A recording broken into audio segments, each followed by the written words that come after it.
Tanod, tanod! May nakita akong magnanakaw. Tulungan mo kami. Ha? Saan? Nakita ko kanina, may buhat siyang isang kahan ng Red Horse. Oo nga, saan nga siya ngayon? Nandun, grabe, nagulat pa ako kanina. Sabi ng Uncle Edgar, yung asawa ni Auntie Josie, Hoy, wag mong nakawin yan.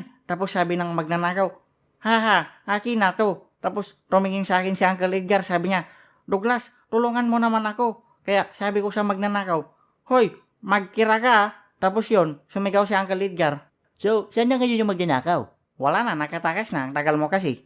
Hayop ka? Kung wala ka sana madaming kwento, di nahabol pa natin yun. Ay, sorry. Pero nakita mo naman yung itsura ng magnanakaw. Oh, Kaya mo bang mailarawan yung mismong itsura niya?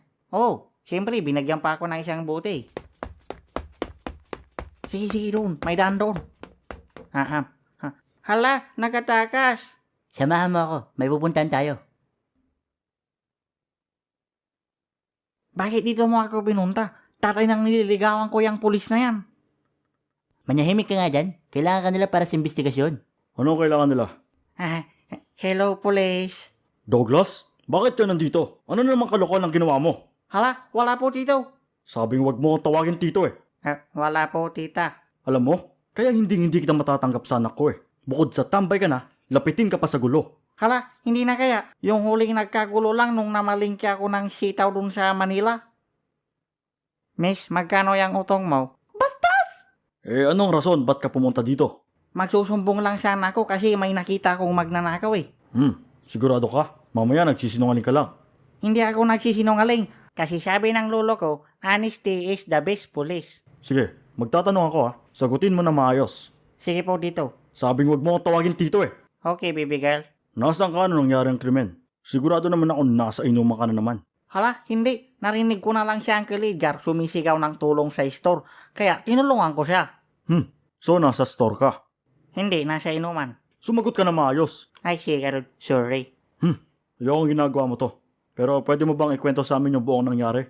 Ay, hala, hindi pa ako pala kwento. Sige, okay lang. Ganito kasi yan. Yung nag-inuman kami ng mga tropa ko, narinig ko na lang, biglang may sumigaw. Ngayon, sabi ng tropa ko, Hoy, tara, tulungan natin si Uncle Edgar. Nananakawan siya. Tapos sabi ko naman, teka lang, pre, last shot ko pa. Tapos pagtapos ko mag-shot, kumuha ko ng pulutan, tapos yung kinain ko, yummy. Hindi yung chicharon eh. Basta chichirya siya. Ayun, masarap, medyo manghang. Ano ba? Ikukwento mo yung nangyari, hindi? Teka lang nga kasi, di naman makapaghintay to. Para kang si Jonathan. Gagi, napaga ba? Sorry, Gagi. Paborito ko siya. Tapos ayun na, pumunta ako doon. Grabe, nag-aaway-aaway sila. Sigaw sila ng sigaw, ganon. Ang ginawa ko, hinila ko siya. Yung magnanakaw. Hindi, si Uncle Edgar. May hawak kasing kutsilyo yung magnanakaw eh. Tapos gusto niya pa ring labanan. Kaya sinigawan ko siya. Si Uncle Edgar. Hindi, yung magnanakaw. Sabi ko, Hoy, pag yan di mo binalik, mawawalan ako ng supply ng alak dito. Tapos ayun, hinampas ako. Nang magnanakaw. Hindi, ni Uncle Edgar. Ano ba? Hindi kita maintindihan eh. Ano ba yung ninanakaw? Alak. Yun, oo, alak. Tama kayo. Kayo talagang hirap niyong kausap. Anong ginagawa niyo kayong mga nagiinuman? Mamaya nang gugulo rin kayo. Ay, hindi po. Medyo maingay lang kami, pero di kami nanggugulo. Di nga kami nagsusugal gaya sa kabilang kanto eh. Binabola. Taya nyo. Under B. Dos. Bingo! Oy, mga influencers. Sige. Sabi ng tanod, nakita mo daw yung mismong itsura ng magnanakaw. Ay, opo. Bala i-drawing na lang ng kasama ko yung mukha habang dinedescribe mo yung magnanakaw. Okay? Ay, pwede ako na lang yung mag-drawing. Medyo naalala ko kasi talaga eh. Yung itsura niya, tapos talent ko talaga yung pagdodrawing. Sige, ikaw mag-drawing. Pakitaan mo ko. Ay, okay. Medyo bilog yung mukha nun eh. Ilan? Yung ilong. Parang may itim na maliit. Ganito. Yung mata niya parang ganito. Medyo malaking ngipin. Malaki din yung tinga. At 3 buhok. Ayan, tapos na. Abay, tarantado ka talaga. Sabi mo magaling ka mag-drawing. Unggoy ito eh. Ay, unggoy ba yan? Alam mo bang pwede ka naming huliin dyan sa ginagawa mo? Nagpapakalat ka ng maling balita. Hala, nagsasabi ako ng totoo. Grabe kayong makapagbintang. Para kayong papa ng nililigawan ko. Bastos ka? Ako rin yun eh. Ayaw nga no. Sinasayang mo oras namin. Arestuin nyo nga to. Chief, nahuli na namin yung magnanakaw. Oh, magaling ka nga mag-drawing. Ha, don't judge me. Nagplanak siya tato. Gusto ko lang humingi ng pasensya sa'yo, Douglas.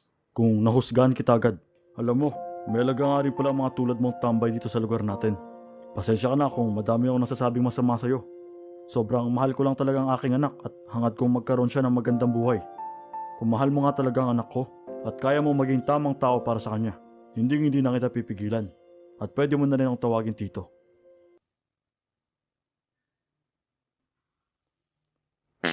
Anak nang! Ay, sorry.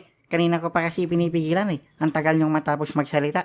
Pero nakakakilig yung sinabi niyo ah. Sobrang natasya ko. Hehe. Saka pwede ko na kayong tawaging tito. Hehe. Amoy itlog. Walang hiya ka talaga. Palisin nyo nga yan dito.